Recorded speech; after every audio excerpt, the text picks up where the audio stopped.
लइये के बाद रुख करते हैं मुजफ्फरगढ़ का, जहां जश्न आज़ादी जिंदा कौमों के शायानो शान तरीके से मनाया जा रहा है। परचम कुशाई समेत तकरीबात समेत शहरियों ने पौधे लगाकर भी वतन अजीज से मोहब्बत का इजहार किया। राव कामरान की रिपोर्ट देखिए। मुजफ्फरगढ़ में भी जश्न आज़ादी के रंग। परचम कुशाई की मरकजी तकरीब DC ऑफिस में मुनक्किद की गई, जिसमें deputy commissioner Usman Ali, DPO Hasnain Haider, Ajmal Chandia ने परचम कुशाई की।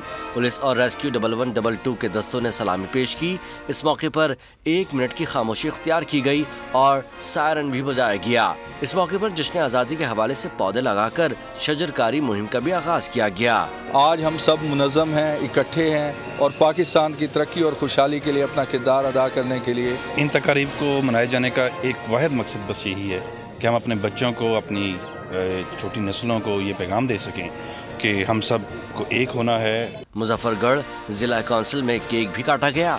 पंजाब फूड अथॉरिटी, रेस्क्यू समेत दीगर इदारों में तकरीब मुनक्किद हुई। राव कामरान, बोल न्यूज़, मुजफ्फरगढ़। सब्सक्राइब करें और बेल दबाएं ताकि कोई खबर रह न जाए।